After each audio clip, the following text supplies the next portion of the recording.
florece en La Habana. En el aire, muchos anhelos y esperanzas, pero también muchas resistencias. Se respira un deseo generalizado de cambios, de reformas, pero sus direcciones difieren.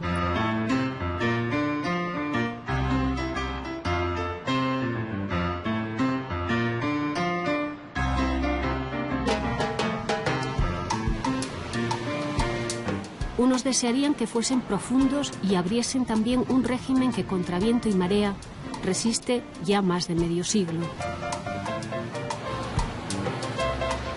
Otros subrayan formas y tonos distintos, aperturas económicas como el nuevo impulso a los pequeños negocios privados, la posibilidad de créditos, iniciativas prohibidas hasta hace poco como la venta y compra de viviendas y coches. Con Raúl Castro en la presidencia, el gran objetivo es recuperar la economía cubana, hacerla más eficaz y productiva. Pero los límites están muy claros. La apertura económica no conlleva ni mucho menos cambios en lo político. Lo que está en marcha en términos oficiales es la actualización, sin prisa pero sin pausa, del modelo de la revolución. No se trata de política, se trata de economía.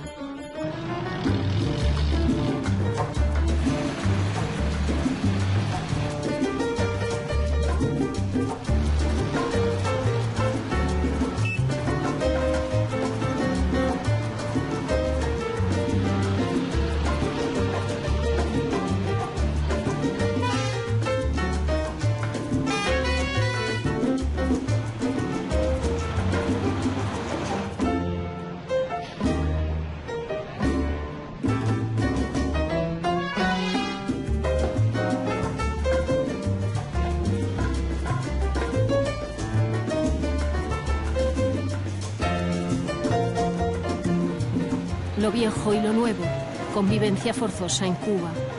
Viejas herencias de antes de la revolución que la necesidad mantiene en activo. Piezas de museo y objeto del deseo de coleccionistas que para algunos cubanos se han convertido en un cotizado medio de vida. El Buc de 1950 es la base del negocio que William y su socio iniciaron hace un año. Son lo que en Cuba llaman cuentapropistas. Pagan un tanto por ciento de sus ingresos al Estado y su licencia les permite trabajar con extranjeros y cubanos.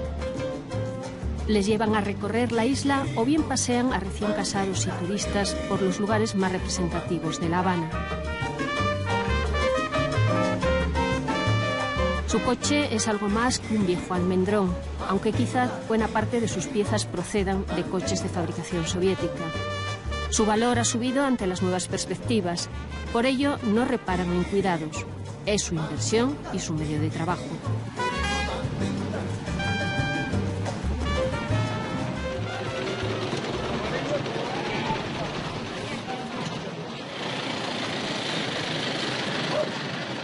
El cuentapropismo, el trabajo por cuenta propia, no es nuevo. Desde 1993 ha sido, con altibajos, una de las salidas del régimen para hacer frente al periodo especial. La profunda crisis de los 90, provocada por el hundimiento de la Unión Soviética y del resto del bloque comunista europeo. Una crisis no solo económica, sino también social, con huellas aún visibles que han reflejado el cine o la literatura de autores cubanos como Leonardo Padura. Yo recuerdo que un hijo de un amigo mío que era muy ágil mentalmente, una vez cuando tenía 4 o 5 años le preguntaron: Michael, ¿y qué tú quieres ser cuando seas grande? Dijo: yo, extranjero. Porque ser extranjero significaba que podías ir a los hoteles, podías comprar en tiendas, podías comer mejor. Es decir, ya no eran las aspiraciones de ser astronauta, cosmonauta, médico, abogado, no, simplemente extranjero, y se resolvían los problemas. Y creo que esa respuesta de ese niño resumió lo que después sería esa generación. Es una generación que se ha ido de Cuba, sobre todo los más capaces, en una cantidad realmente muy notable, y los que han quedado en Cuba son gente que tratan de buscarse la vida por cualquier medio y con la menor participación social posible. a diferencia de mi generación que sí creyó en esos proyectos colectivos. Y creo que ya los nietos de mi generación, esto sí absolutamente no creen en nada.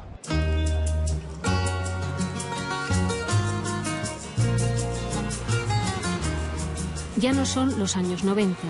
En algunos aspectos, las condiciones de vida han mejorado, pero subsisten grandes problemas de fondo como la corrupción y la ineficacia económica. Sin lugar a dudas, los cambios que han ocurrido en la sociedad cubana en el último año pues han sido favorables económicamente para la nación, ¿no? Raúl Castro tenía la posibilidad de elegir el camino de la reforma, de la flexibilización o llevar al país, conducir al país hacia un camino como Campuchea, ¿no? Escogió de alguna manera el camino de la apertura. El problema es que esas aperturas no han sido ni lo suficientemente profundas ni lo suficientemente veloces como exige la realidad. La revolución y la cultura, en particular el cine, marcan la biografía de Alfredo Guevara. A sus 87 años no rehúye el debate, es más, lo busca en las universidades y con los jóvenes. En Cuba se va a producir, ha comenzado ya ese movimiento, una revolución que revoluciona la revolución. Hay que cultivar la diversidad y la confrontación, aceptar la confrontación. Se acabó la diversión, llegó el comandante y mandó a parar. Amigo personal de los Castro, Fidel y Raúl, Guevara ha recorrido con ellos el camino de la revolución. La tiranía ha sido derrotada. Aquí pensaban ser Una generación que, pese a su edad, mantiene el poder y quiere afrontar los nuevos retos. Ahora, con Raúl como símbolo del grupo, con el poder en la mano, desde luego, pero más importante es como símbolo. Nos toca a nosotros hacer la apertura. Es decir, yo creo que si se hubiera retrasado este movimiento revolucionante, nuestra generación hubiera quedado muy mal, porque de todas maneras se hubiera hecho.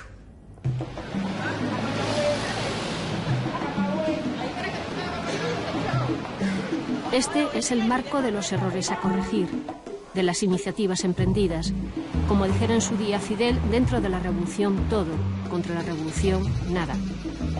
Esta apertura hacia lo que ustedes llaman autónomos y nosotros llamamos cuentapropistas, es una apertura,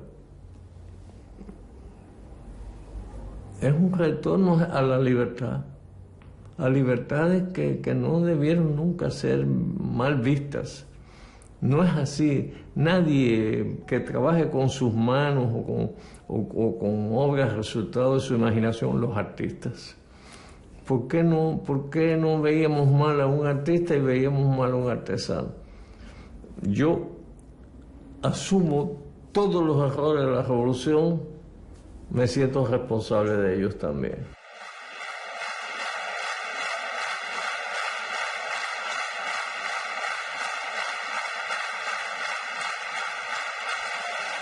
El rumbo económico lo marca el programa aprobado en abril de 2011 por el 6º Congreso del Partido Comunista de Cuba.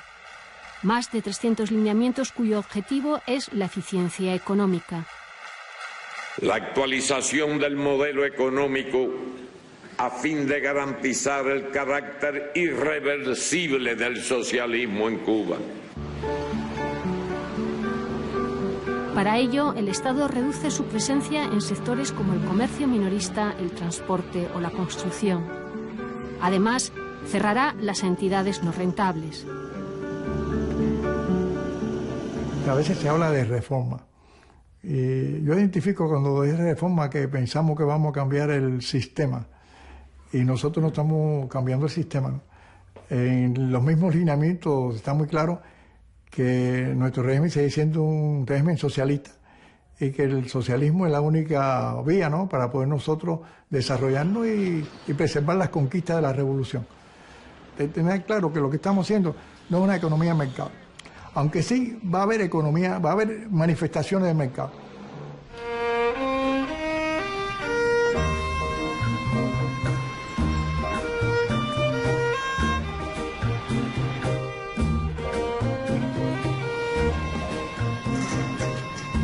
La iniciativa privada, que se fomentó ya en los 90 para enfrentar la crisis, se refuerza.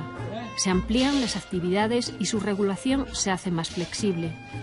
Así, los cuentapropistas pueden vender bienes y servicios a entidades estatales, pueden alquilar locales y tendrán acceso a créditos bancarios y se les permite contratar empleados. Otra fórmula es arrendar determinados locales, como las barberías, a sus empleados públicos, que pasan así a trabajar por su cuenta. Se pretende además que la actividad privada absorba el recorte previsto de más de 1 millón de funcionarios.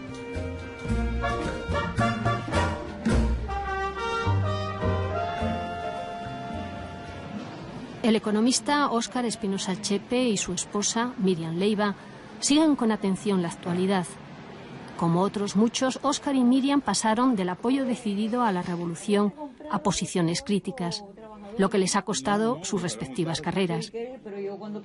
Y Raúl Castro realmente ha traído más ecuanimidad, yo digo, más sentido económico. Eso es indudable, eso no se puede discutir, independientemente de que no hay una ruptura ideológica, porque no la hay. Además, en el terreno de los intelectuales ha dejado un poco más que los intelectuales hablen, expresen, hagan sus obras, escriban. Por ejemplo, yo no consigo que Padura hubiera escrito el libro este que acaba de escribir del el hombre que amaba a los perros y que después pudiera vivir en Cuba. Eso es impensable. Y bueno, pues Padura sigue viviendo en Cuba. Y asimismo hay muchos intelectuales cubanos que están diciendo cosas muy serias a favor de los cambios y no les pasa nada. O sea, hay otra mentalidad. Eso no quiere decir que Raúl Castro sea un demócrata, ni mucho menos, pero sí tiene otro estilo. Hay represión todavía, hay que decirlo. Y decirle al pueblo iraní que ellos tienen amigos en otros continentes y que tienen el apoyo de Venezuela. Óscar Espinosa Chepe fue uno de los más de 70 disidentes encarcelados en la primavera de 2003. Eso llevó a su esposa Miriam a organizar, junto con otras mujeres, el grupo Damas de Blanco. Condenado a 20 años de prisión, Óscar volvió a casa con una licencia por motivos de salud, pero puede volver a la cárcel en cualquier momento. Como economista, reconoce las reformas económicas, pero las considera insuficientes. Serían muy malas para nuestro país. No es posible salir de la crisis, de la grave crisis que tenemos en Cuba, sin cambio. O sea, aquí hay dos alternativas que están muy claras. O cambios y reformas y transformaciones o caos. No hay otra salida.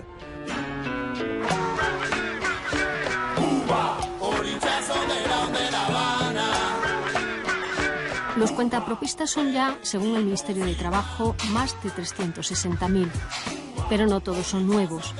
Este gimnasio comunitario, situado en Centro La Habana, abrió a finales de los 90. Funciona como cooperativa y entre sus clientes, desde deportistas de élite a personas que precisan rehabilitación, y en este caso no se les cobra la cuota de 100 pesos mensuales, unos 3 euros. Empezamos poco a poco ahí recuperando materiales y esas cosas para hacer el gimnasio. Lo construimos. El local lo conseguimos gracias a la colaboración del Consejo Popular. Como ustedes pueden ver, el gimnasio es comunitario. El precio es bastante asequible a la población.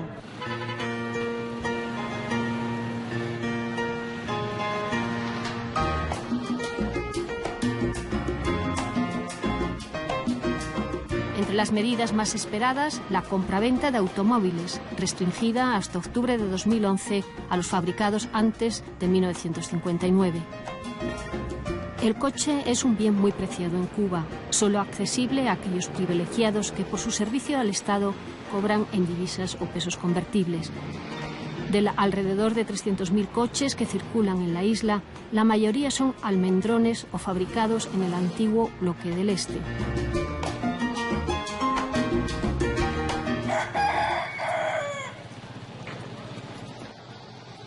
Iván abre su taller cada día tras dejar a su hijo en la escuela.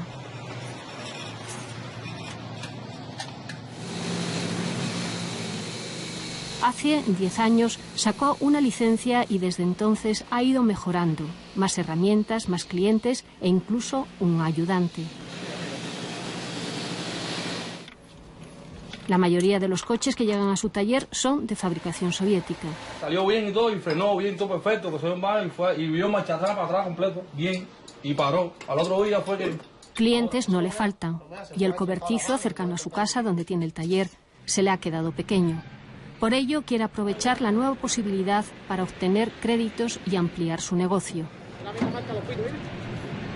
Si me da la posibilidad del Estado, pienso poner un negocio grande, hacer un taller grande, que me quedan 5 carros, 6 carros, ¿entiendes? Y trabajar con más facilidades, brindar mucho más servicio. Que lo puedo brindar, no lo puedo hacer ahora porque no tengo espacio. Puedo brindar mucho más servicio, aunque pago un poquitico más de impuestos, pero trabajar más cómodo y que el cliente se vaya mucho más satisfecho.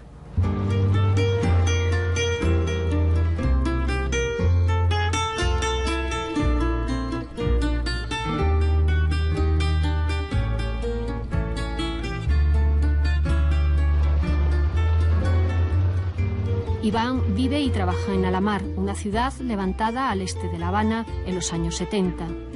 Poco a poco se llenó de viviendas populares de estilo soviético.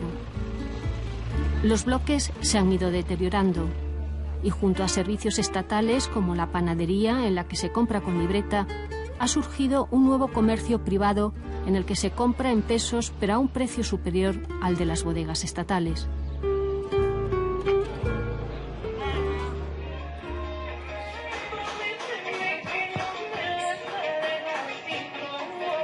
Bajo su piso, Juan ha instalado un taller de pintura.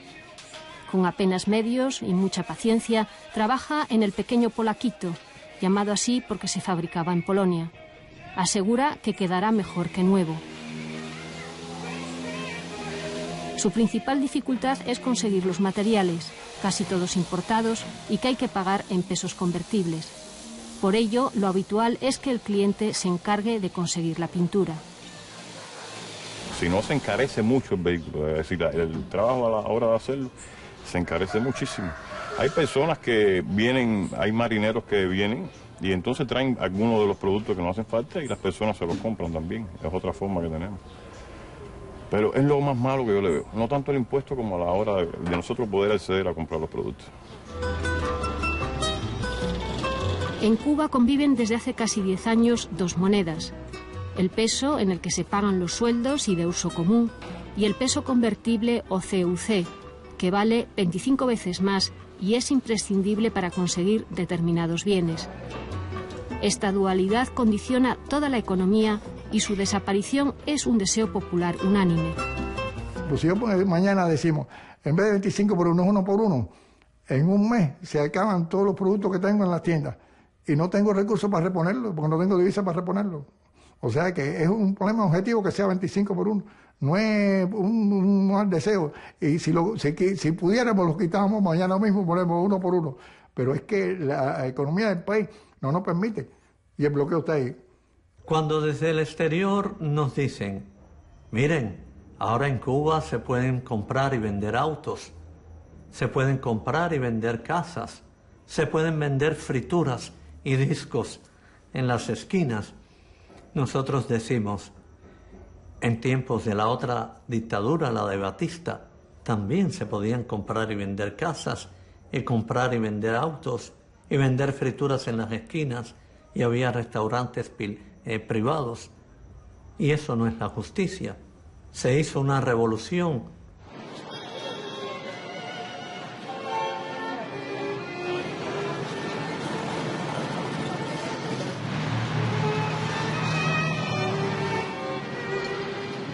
La vivienda es uno de los problemas endémicos.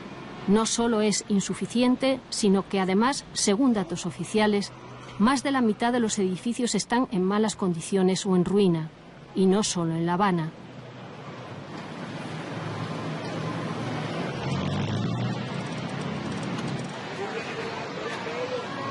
Aquí, en caso de que alguien quiera cambiar de casa, Se acerca al Paseo del Prado, una especie de mercado inmobiliario informal.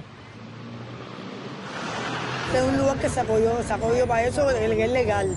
No es un lugar que, esto es una zona que es legal para... Esto no es que el Estado puso este lugar para que las personas hicieran eso. Estas son las mismas personas que a través de los años, de muchos años atrás, la gente siempre cogieron este lugar.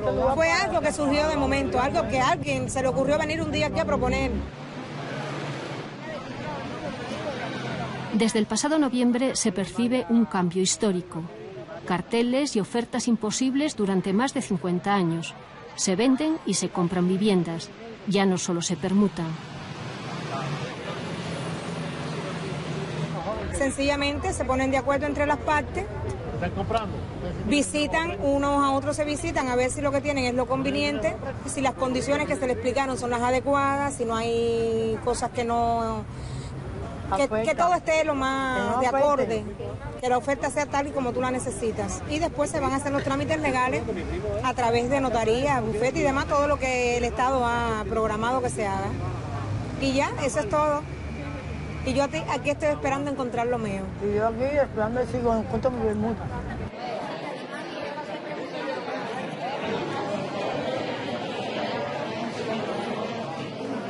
Las oficinas municipales de vivienda, como esta de Boyeros, tienen más trabajo. Desde primera hora, la sala de espera se llena de ciudadanos que desean hacer consultas. El próximo Baraguel y la arquitecta de la comunidad. Allí, en aquella esquina, la rubia, gracias. La legalización de la compra y venta de viviendas abre nuevas perspectivas. Buenos días. Mira, para solicitar un dictamen técnico... Se mantiene así en esas condiciones. Se techó el patio y se cerró la terraza. ¿Qué tiempo demoraría hacer el dictamen ese, decir la visita? ¿Qué tiempo más o menos demoraría? No, 21 días. Registrar su propiedad, ¿sabe? Y este es el título de propiedad de ella. Todo esto es para sentarlo en el... Quien más o quien menos ha hecho obras en su casa. Por ello, los primeros pasos son el dictamen del arquitecto municipal que establece el precio legal y la actualización del título de propiedad. Resueltos los trámites, la nueva ley permite varias posibilidades. Quizás hay una pareja de personas mayores que tienen una casa grande, no la pueden mantener porque no tienen la capacidad, ¿no?, ni física ni monetaria para mantener una vivienda, tienen la posibilidad de venderla o permutarla por una más pequeña y obtener dinero, porque también, o dinero o bienes, porque se introduce la permuta compensada.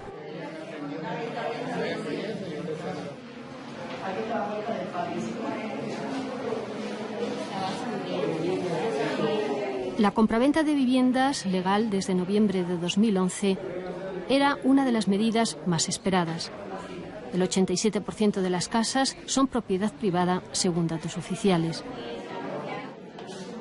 Sin embargo, de momento, el número de operaciones es menor al esperado. Quizás sea la falta de viviendas o de ahorros. Quizás sea el sistema de pago, mediante transferencia para evitar el dinero negro. Yo veo que el ciudadano medio, que si vende, ¿dónde se queda? Porque no es que hay que tengan 3, 4 viviendas, es que si vende, ¿dónde se queda? Entonces es mucho más fácil permutar con compensación.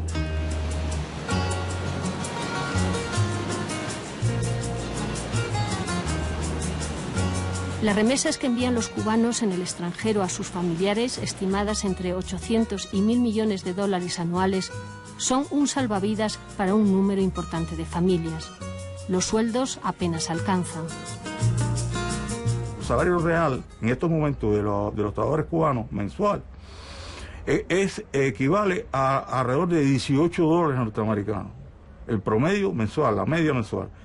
Y desde el punto de vista del salario real, es menos del... se ha reducido en más de un 70%. Con respecto a los niveles de 1989.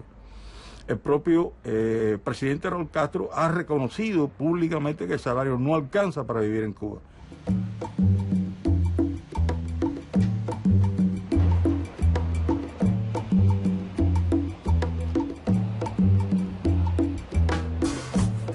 El turismo es un sector en alza que abre a los cubanos la puerta a un trabajo muy ambicionado.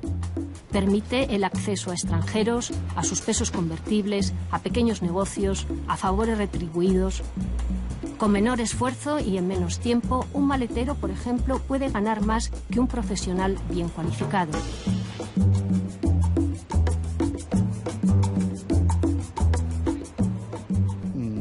Cuba era un país, precisamente por la deformación económica, en que el salario que pagaba el Estado o el gobierno, que era el empleador del 90% de las personas, no le alcanzaba a las personas para vivir.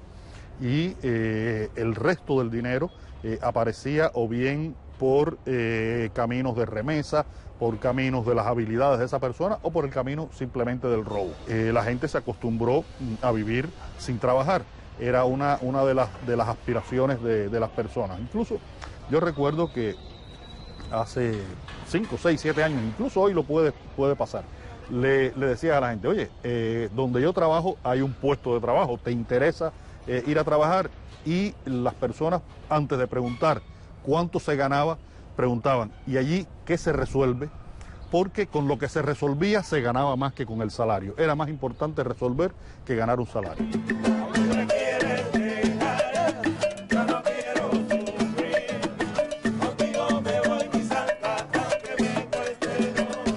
Turismo. Cuba bate su récord. Más de 2.700.000 turistas visitaron la isla en 2011, según fuentes oficiales. Un sector en crecimiento en el que también ha proliferado la pequeña iniciativa privada, desde familias que alquilan habitaciones a campesinos que ya pueden vender sus productos a establecimientos turísticos o grupos musicales. Nos da para vivir porque, bueno, tenemos la venta de los discos, tenemos algunas propinas. Nosotros contamos como contrapropistas, o sea, porque nuestros grupos, la música, son grupos independientes con una empresa representante.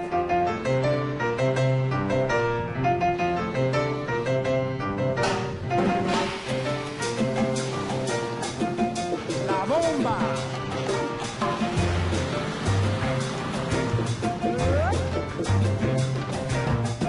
Y Varadero es el principal centro turístico con 1 millón de visitantes anuales.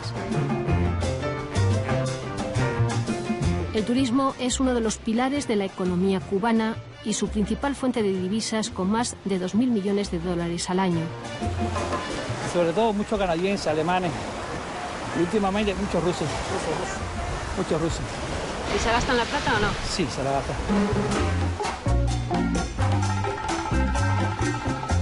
Es también un sector abierto a la inversión extranjera y el principal socio son empresas españolas, que gestionan la mayor parte de los hoteles de 5 y 4 estrellas. La contraparte del sector son empresas estatales, entre las que destacan las gestionadas y dependientes de las Fuerzas Armadas, pioneras en la renovación económica y que hoy controlan sectores esenciales de la economía cubana. ¿Cuál es el gran peligro? Lo que vemos que ya se está realizando. Una oligarquía militar, y esto lo decimos sin odio de clase y sin odio de ninguna clase, pero es una realidad. Es un grupo militar, una clase con unos dirigentes que se han adueñado del país y en el momento del cambio se van privilegiando sin control del pueblo a los que siempre han tenido el poder y los privilegios.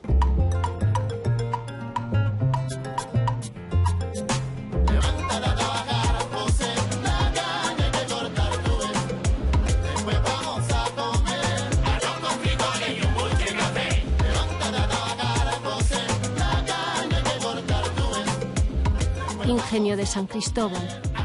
La campaña de corte de caña avanza a buen ritmo.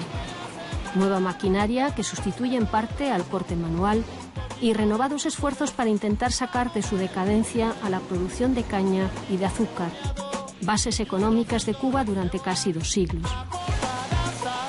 La unidad encargada de la caña la integran unos 250 trabajadores, cuya labor, además de la zafra, incluye la producción de alimentos para su propio consumo y la venta a terceros. Nosotros, como unidad productora, recibimos los beneficios del nuevo precio de azúcar, también con los nuevos lineamientos del partido. Ya ustedes están viendo la nueva tecnología que estamos adquiriendo gracias al nuevo precio de la caña. Ya hay los obreros, recibimos y percibimos mayor salario. Estamos alrededor de 800 pesos mensuales.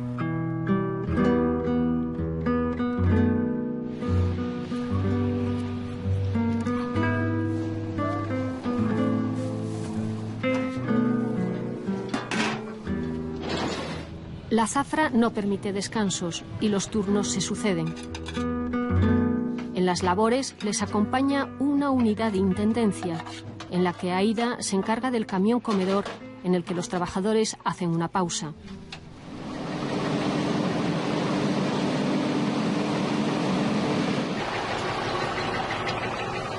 En esta campaña el lema elegido es Zafra de la Victoria. El objetivo es alcanzar 1.400.000 toneladas en total, muy lejos de los 8 millones producidos en 1990. Ojeda, ¿qué estamos haciendo ahí? Ya estoy poniendo las toneladas cortadas en el día de ayer, total, a los dos operadores, y las toneladas cortadas desde el inicio hasta la fecha. Pusiste 4 cuchillas. 4 cuchillas, picador. Y los segmentos cortos no se utilizaron. Hasta el momento no ha existido parada. No. Están las dos máquinas funcionando perfectamente. Para conseguir los objetivos, el mantenimiento de la maquinaria es imprescindible. Y la zafra va avanzando. Hemos tenido algunos contratiempos, pero pensamos que sale. Sale porque el esfuerzo de los compañeros está ahí pendiente cuando se rompe la máquina, cuando hay cualquier avería. Todo el mundo apoya y las cosas van saliendo.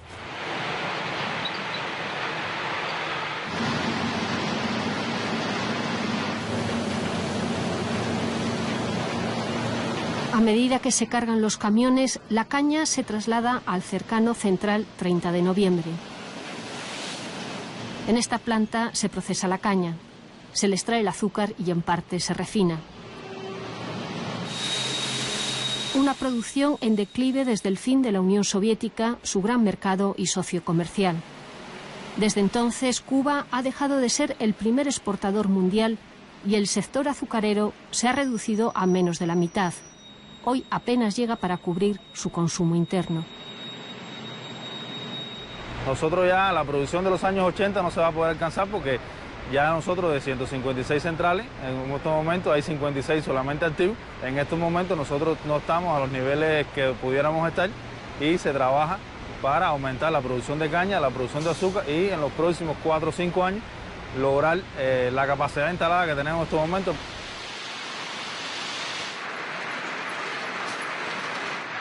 Para frenar el declive se ha reorganizado el sector. El antaño poderoso Ministerio del Azúcar ha sido sustituido por un grupo descentralizado. El objetivo es renovar la producción, mejorar la tecnología, ganar eficacia, que el azúcar recupere parte de su peso económico.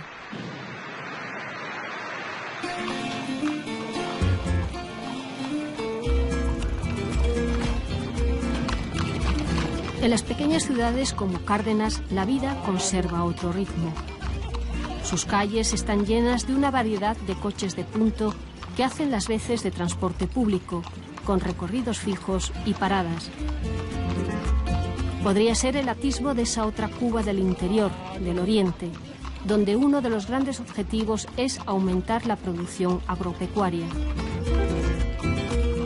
Dentro de la estrategia adoptada por el gobierno con Raúl, ha sido la prioridad número 1 fortalecer la producción de alimentos en Cuba y ha habido ya algunos crecimientos, lejos todavía de lo que necesita el país, pero sin duda ya se empiezan a ver algunos resultados.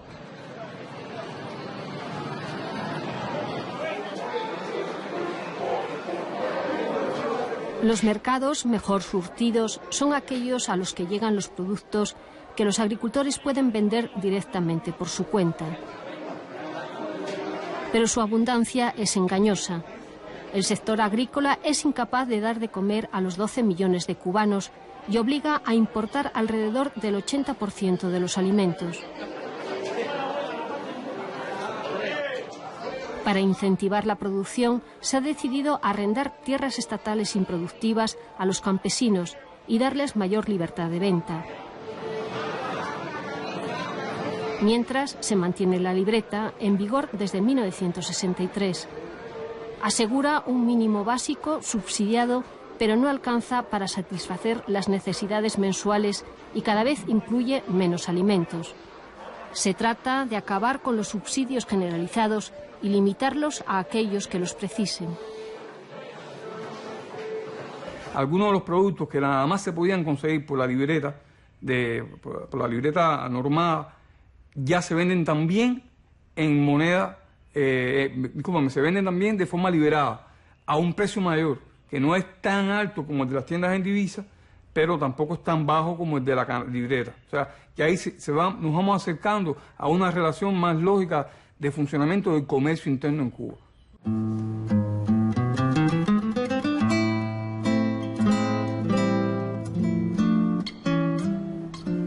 Desde hace 50 años, Cuba no tiene acceso a su gran mercado tradicional, Estados Unidos. La gran barrera es el bloqueo impuesto al régimen de Castro a raíz de la crisis de los misiles. Sin embargo, el bloqueo no significa ausencia total de relaciones. Los cubanos norteamericanos envían remesas a sus familias y unos 400.000 visitan la isla cada año. Y desde los aeropuertos internacionales de Estados Unidos pueden partir ya vuelos charter con destino a la isla. En la práctica, Estados Unidos es el quinto socio comercial de Cuba y le vende buena parte de los alimentos que consume. Los barcos norteamericanos sí pueden traer los productos agrícolas a Cuba. Yo me pregunto cómo Europa, por ejemplo, sin quererme meter con España en general, permite que los barcos europeos no tengan permiso para venir a Cuba y tocar puertos norteamericanos. Sin embargo, en ese pequeño espacito de ventas unilaterales de productos norteamericanos a Cuba, el barco norteamericano se obtiene la licencia.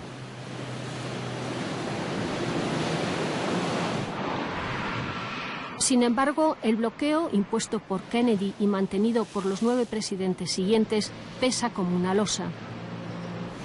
Cada año, desde hace 20, la Asamblea General de la ONU lo condena por violar el derecho internacional, en particular la ley Helms-Burton, que de forma unilateral lo hace extensivo a cualquier país que comercie con Cuba y que condiciona las inversiones extranjeras en la isla. Yo creo que Obama nos llevó al punto en que estábamos con el presidente Clinton, pero las medidas de Obama no las hemos visto. Es decir, lo que se hizo fue regresar a los 90 y de alguna manera desarticular algunas de las sanciones más atroces, ¿no? Excepto para los anticastristas más radicales, esta política es un anacronismo en el contexto internacional. Además, tampoco ha conseguido sus objetivos. Más que acabar con el régimen, le ha dado argumentos. Yo diría que el embargo es una gran coartada. Realmente el problema de Cuba, el gran embargo, es el que tenemos los cubanos aquí. O sea, el bloqueo que tenemos al desarrollo interno, a la iniciativa, a la laboriosidad del cubano. El embargo ha sido una coartada precisamente para justificar la represión, para echarle la culpa al embargo del desastre que hay aquí. La relación con Washington condiciona también, por ejemplo, el acceso de los cubanos a Internet, ya que Estados Unidos impidió la conexión al cable de fibra óptica cercano a la isla. Trabas externas e internas hacen Internet para los cubanos muy lento, controlado, restringido y caro. Así, una hora en un hotel supone 1/3 del sueldo mensual. Internet también como espacio de las distintas visiones de Cuba. Periodistas cubanos crearon en 2003 un portal, Cuba Debate, abierto a colaboradores externos, entre los que destaca Fidel Castro. Cuba Debate se presenta como un medio de información alternativa ante las campañas exteriores contra Cuba.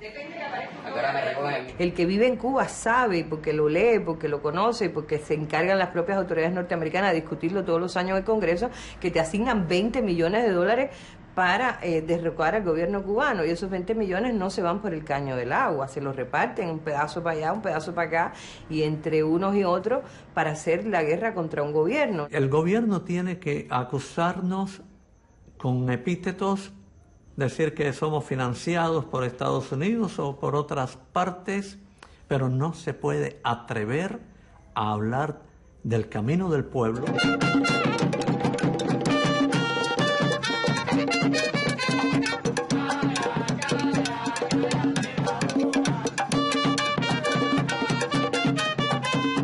La principal crítica de la disidencia es la falta de libertades, la gran asignatura pendiente según las organizaciones de derechos humanos.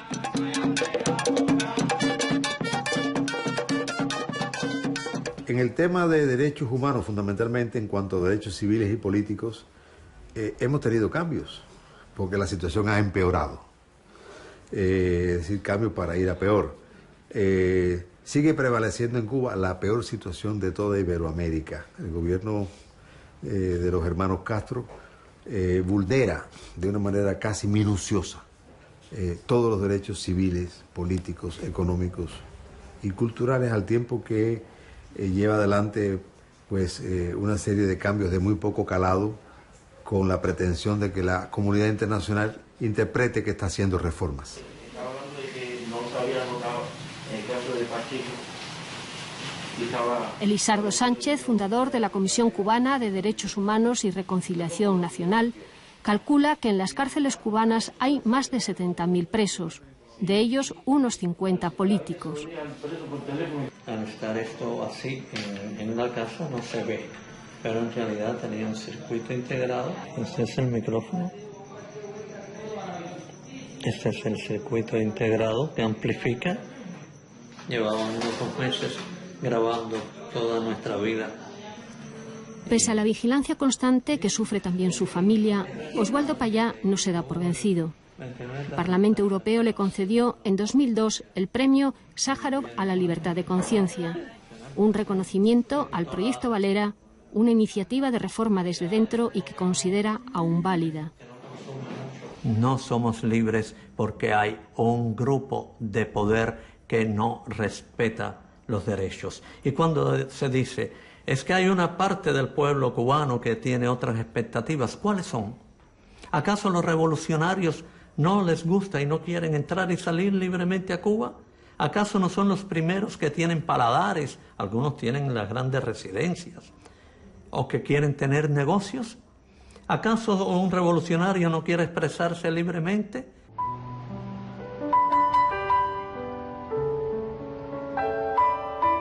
Sin duda, entre la disidencia, la batalla mediática la ha ganado en el exterior el blog Generación Y, que pretende mostrar el sentir de una generación fruto de la crisis de los 90. Hay mucha apatía, mucha indiferencia, mucho miedo a hablar, y en eso estamos atrapados los cubanos, entre la máscara, la simulación, el deseo de escapar, la sensación de que no se puede hacer nada desde abajo, de que todo tiene que venir orientado desde arriba, y eso es un mal que lamentablemente va a demorar mucho en erradicarse, ¿no?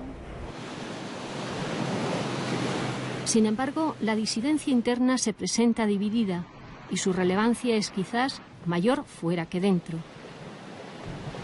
Va a haber cambios. Y en esos cambios realmente no sé cuál puede ser en estos momentos el papel de la disidencia interna, porque creo que falta o le faltaría coherencia, organización, unidad.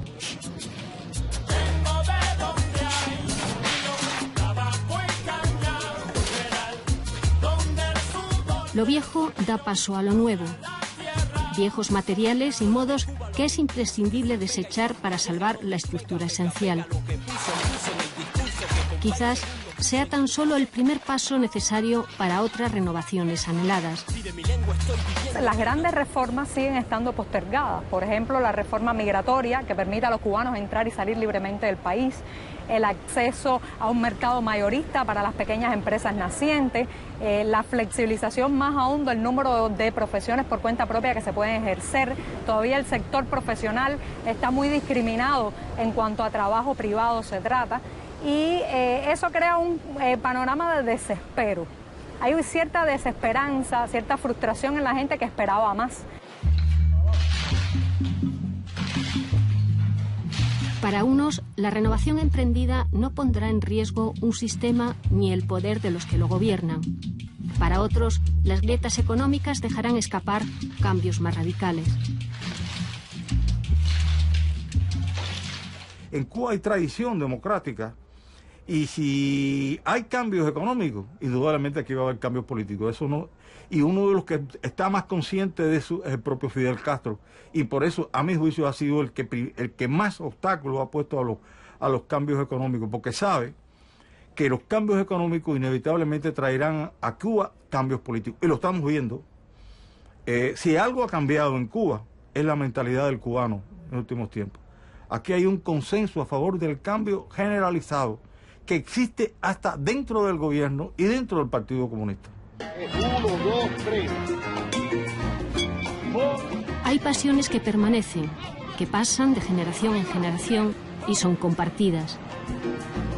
En la temporada 53 de la Revolución se mantienen las líneas y defensas, pero los nuevos jugadores impondrán tarde o temprano su estilo, sus técnicas.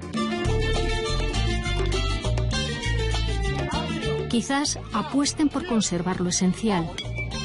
Quizás decidan apostar por una nueva mentalidad. O quizás se arriesguen a ir más allá que sus mayores. Sea como fuere, la pasión Cuba no desaparecerá. Hace calor en La Habana, hace calor.